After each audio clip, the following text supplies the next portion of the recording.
That's why I fell in love with barbecue like I fell in love with bourbon. There's a lore to it, right? There's Yeah, stories. There's a ton of that's stories out there. huge. Different mash bills, bourbon. They used to share, recipes. This other distillery, would catch on fire, and this distillery would loan it bourbon. They'd package it under their name and sell Hmm. it, and nobody would know the difference. Just tons of stories through the years about stuff like that.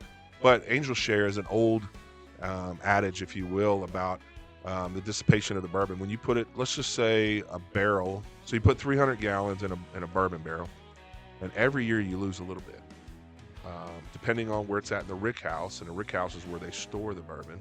The higher it is, the hotter it is. The lower it is, the more mellow it is, right? So let's just say Happy Van Winkle. It's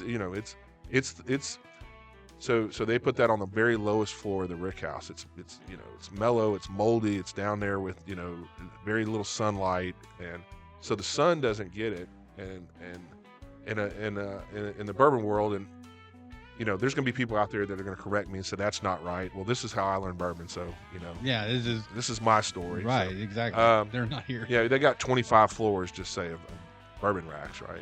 And there's people back in the day that their whole job was to go around and open and close windows, and it would take them an entire day to go around and open the windows, take them and go back and close them. Because what's unique about Kentucky is the humidity, the water, and the weather, right? Yeah. You get long, hot, humid summers here, right? You get cold winters, and so that moisture, that humidity, and that sunlight would get in, and it squeezes the bourbon barrels. It contracts and expands, right? Okay.